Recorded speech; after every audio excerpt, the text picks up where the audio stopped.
Je vais donc, j'espère que ça marche bien comme ça, vous parler des problèmes de technologie et crise écologique, ou la technologie en accusation. Diapositive suivante, s'il te plaît. Voilà. Donc, qu'entend-on d'abord par crise écologique? Peut-être faut-il le rappeler, pour un scientifique, une crise écologique, c'est une modification profonde des milieux naturels et de l'environnement avec des caractéristiques principales qui sont un effondrement de la biodiversité d'une part et d'autre part généralement des changements climatiques extrêmement marqués. Notre planète a connu de très nombreuses crises écologiques au cours de ces 4,5 milliards d'années d'existence, mais celle qui nous concerne aujourd'hui est très particulière. Elle est sans précédent par son ampleur mais surtout par sa rapidité. C'est l'échelle de temps extrêmement courte qui la distingue des crises précédentes, puisque dans les crises précédentes, les crises ont lieu sur plusieurs millions d'années parfois, alors que la crise à laquelle nous assistons se déroule sur des dizaines d'années, et qu'il y a un changement d'échelle considérable. Et par ailleurs, un certain nombre de phénomènes sont typiquement anthropiques dans la dégradation à laquelle nous assistons, comme la pollution de l'air, de l'eau, des sols, la déforestation et l'emprise des espaces urbanisés sur les terres cultivables et l'épuisement des ressources non renouvelables. Principal responsable, l'Homo sapiens, mais qu'un auteur a appelé récemment Homo sapiens technologicus, en intitulant ainsi son livre, qui est un livre d'analyse sur l'impact de la technologie. Alors, c'est le développement technologique basé sur l'innovation technique qui alimente l'activité industrielle, source de croissance économique, comme c'est présenté ici dans ce premier carré. Je ne sais pas si tout le monde voit bien, mais l'innovation technologique est en quelque sorte responsable à la fois de l'activité industrielle et de la croissance économique. Ce développement technologique a longtemps été considéré comme synonyme de progrès en permettant l'accès des populations à de meilleures conditions de vie. En particulier, la révolution agricole a permis de nourrir correctement des populations plus importantes, de libérer de la main-d'œuvre pour l'industrie en même temps, et les progrès de la médecine ont augmenté l'espérance de vie des populations. La résultante a été une croissance démographique accélérée, une croissance démographique qui s'est stabilisée dans les régions industrielles, mais qui s'est poursuivie dans les pays du tiers-monde. Parallèlement, nous avons également une conséquence de cette activité industrielle, on l'a dit, sur le changement climatique, sur les modifications des équilibres de la biosphère, ensemble des formes vivantes, et un épuisement des ressources disponibles. La résultante finale, c'est évidemment la crise écologique. Alors, sur le schéma suivant, j'ai représenté de façon schématique, donc un peu simpliste, ce que André Legault a appelé l'engrenage de la technique, dans un ouvrage paru assez récemment. Et on observe les différents paramètres qui interviennent dans cet engrenage. Alors, au départ, le moteur principal, présenté ici à gauche, c'est la pensée humaine. La pensée humaine qui est poussée par un certain nombre de déterminants, comme le besoin d'améliorer les conditions de vie, ça c'est depuis l'aube de l'humanité, un besoin de connaissance également, mais aussi des déterminants moins nobles, tels que le désir de domination et de puissance. Ce moteur produit, à l'autre extrémité de l'engrenage, des biens qui sont utiles souvent, mais également qui peuvent être futiles, inutiles, superflus, et on constate aujourd'hui une augmentation de la balance des biens utiles par rapport aux biens futiles. Le système consomme de façon immodérée de l'énergie et des matières premières, et bien sûr alimente la croissance économique. Bon. Alors, ce qui caractérise ce système technique, cette société technologique, c'est qu'il y a un emballement du processus. En effet, technologie et innovation sont aujourd'hui hors de contrôle. Première raison, la dépendance d'un système économique productiviste qui, dans un système mondialisé, à l'échelle concurrentielle, élimine l'homme de ses préoccupations. On constate une absence de régulation efficace au niveau mondial. Je vais prendre un exemple, le nucléaire. Le nucléaire militaire, on voit bien que même si un effort est fait pour éviter que de nouveaux pays se dotent de l'arme nucléaire, cet effort est difficile à mettre en application et des pays échappent. Et par ailleurs, le nucléaire civil, il n'y a pas de régulation internationale. Le pays A peut se doter d'équipements de l'énergie nucléaire centrale, à côté d'un pays B qui n'en veut pas. Il n'y aura pas, si vous voulez, d'organismes qui décideront que le pays A a le droit de le faire ou n'a pas le droit. De plus, c'est un truisme, mais bon, une croissance indéfinie, tout le monde parle de reprise de la croissance, mais une croissance indéfinie n'est pas soutenable puisqu'elle épuise un capital fini des ressources planétaires. Donc voilà des grandes questions. Alors, quelle place peut-on donner à la technologie dans notre société? Aux deux extrêmes, on trouve deux courants de pensée opposés, les technophobes et ceux que je vais appeler les technobéats. Les technophobes, un courant représenté par le néoluddisme par exemple, sont évidemment, rejettent complètement la technologie et souhaitent l'éliminer complètement de notre société. À l'opposé, les technobéats pensent que toutes les solutions viendront de la technologie, qu'elle résoudra tous nos problèmes. Entre ces deux extrêmes, on trouve les technosceptiques avec des degrés divers dans le scepticisme, et parmi eux, un certain nombre de penseurs chrétiens, comme Ivan Illich, ou plus près de nous, Jacques Ellul.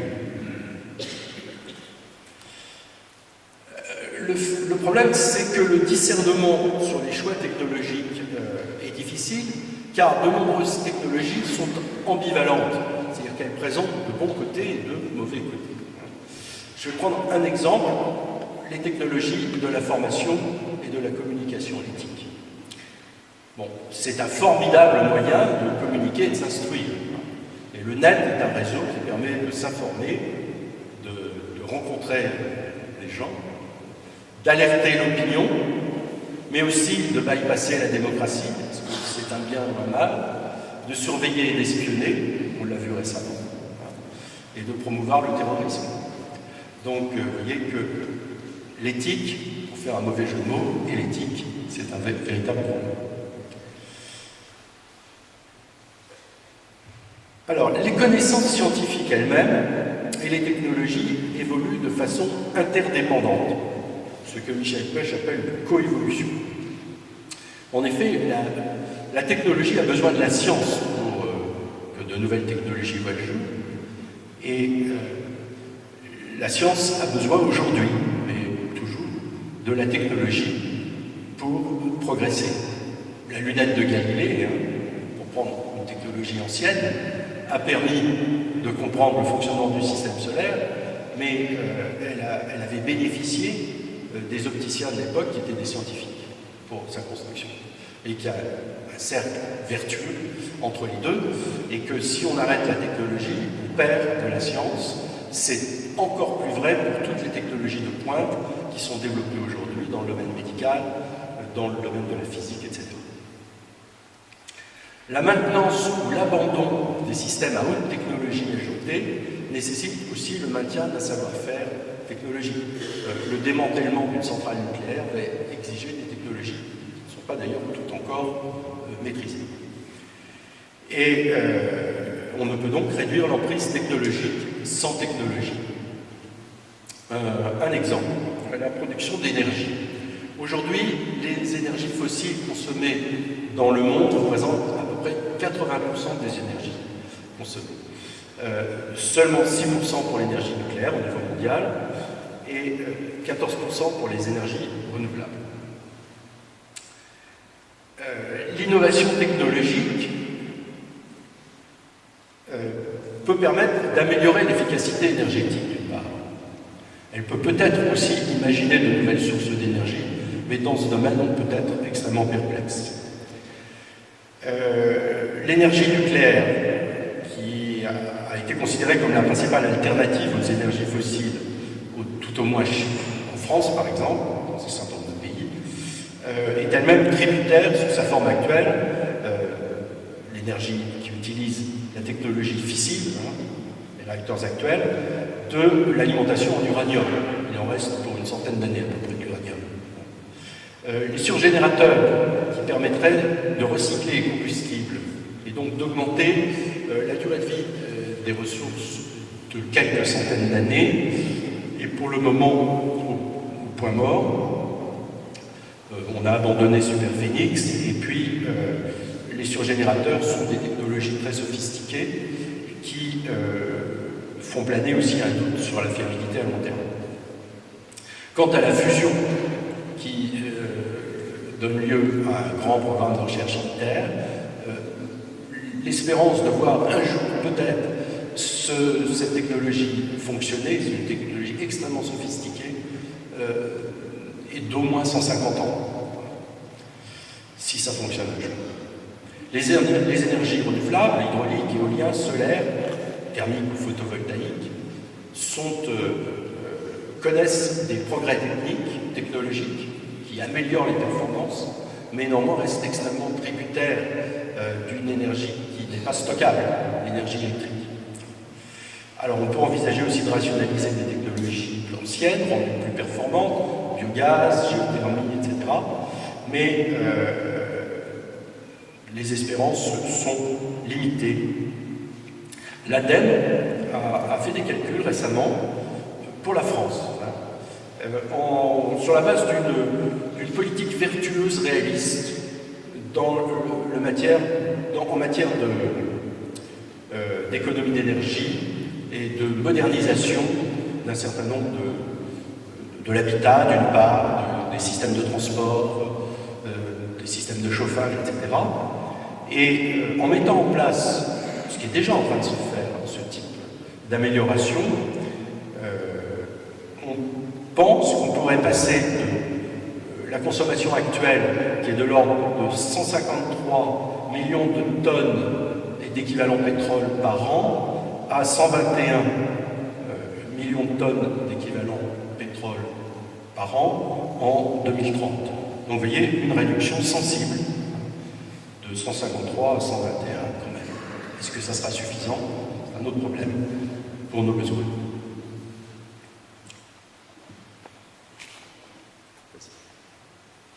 Donc les savoir-faire technologiques, par ailleurs, nous échappent, il faut le signaler.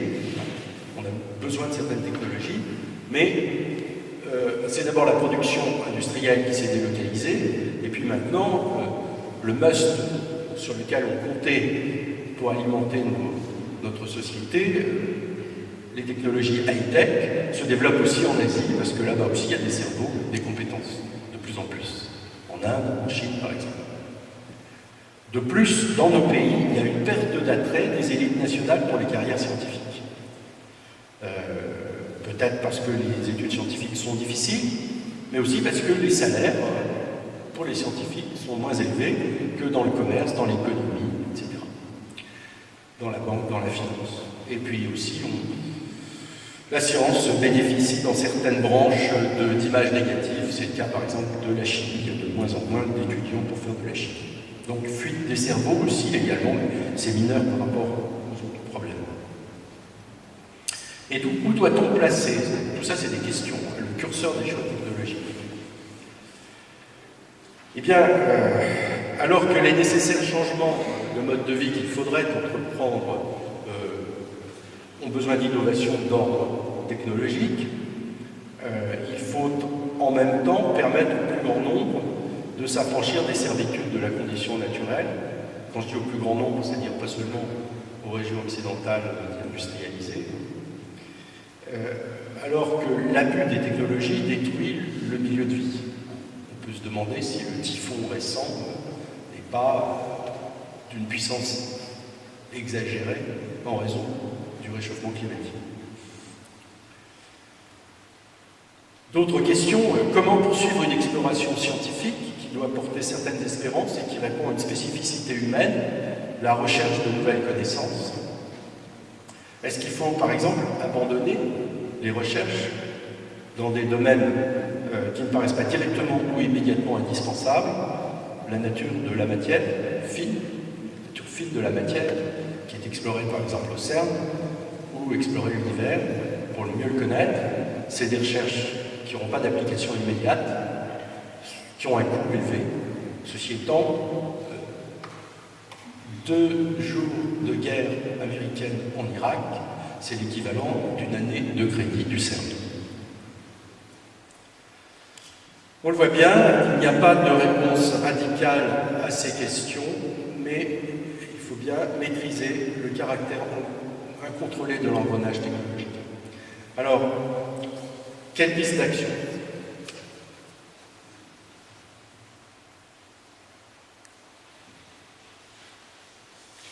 Au niveau collectif, réguler et choisir. Alors, je me place ici dans un contexte démocratique. C'est-à-dire que légiférer, il y a tout un chapitre de l'ouvrage qui est consacré à ces aspects, l'évolution de la législation dans le domaine de l'écologie en France, en Europe. Légiférer, et puis au niveau citoyen, évaluer le bien fondé des nouvelles technologies à travers l'information citoyenne, à travers aussi les commissions d'experts, évaluer le rapport coût-finalité et les risques qui sont associés, et on appelle ici le principe de précaution. C'est pas sans difficulté tout ça, parce que l'impact des nouvelles technologies, s'il est évalué de façon systématique aujourd'hui dans des domaines comme celui de l'alimentation et de la santé, avec quelques problèmes parfois, mais il y a quand même des agences qui sont spécialisées pour évaluer les nouvelles technologies, les nouveaux aliments, les nouveaux médicaments, donc il y a un vrai contrôle. Dans d'autres domaines, l'évaluation n'est pas systématique. Souvent, c'est à la suite d'une catastrophe, d'un incident, que des lanceurs d'alerte, publics ou privés, des ONG, etc., déterminent le besoin d'une expertise. Et là, les difficultés sont multiples. Des difficultés d'ordre scientifique, souvent c'est des technologies complexes, et tous les scientifiques ne sont pas vraiment d'accord sur les risques encourus. On arrive à une évaluation probabiliste des risques. L'expertise nécessite des experts indépendants et sans conflit d'intérêts. Or, bien souvent, dans des domaines extrêmement pointus de la technologie, les experts qui émanent des laboratoires publics sont aussi conseillers, consultants pour des entreprises. Donc on ne peut pas mettre en cause leur honnêteté, mais en même temps il peut y avoir des suspicions légitimes.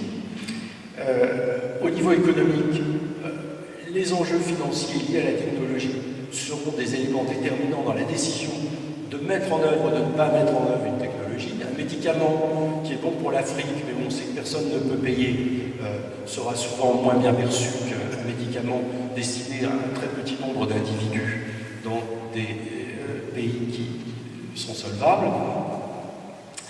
Et enfin, les conflits idéologiques ou d'opinion avec une défiance aujourd'hui de la population à l'égard de la science qui reste assez dommageable malgré tout. En fait, bien souvent, alors qu'il serait souhaitable de réaliser les évaluations dans un contexte serein et rationnel, c'est souvent dans l'urgence que se font les débats de spécialistes et ces différentes visions du monde qui s'affrontent, qui sont parfois radicalement opposées, chacun appelant à la rescousse des experts qu'il lui plaît d'entendre.